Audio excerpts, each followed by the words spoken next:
And with funerals now underway for the victims of the Uvalde school shooting, President Biden is renewing his focus on gun control. The president pushing Congress to act, but it's not clear that Republican lawmakers are on board. Bradley Blackburn explains.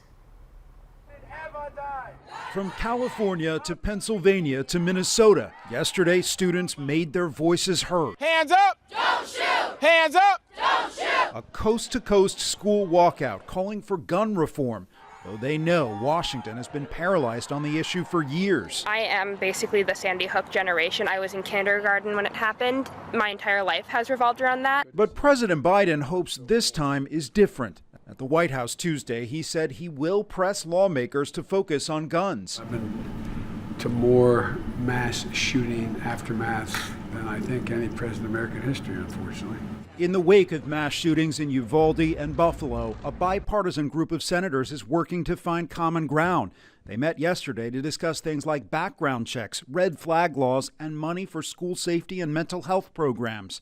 But Republican leaders do not agree that guns are to blame. How we might be able to come together to target the problem, which is mental illness and school safety. The problem is with guns and not having legislation to really deal with an issue that is a pandemic here in this country. For gun reform to pass the Senate, it would need support from all 50 Democrats and at least 10 Republicans.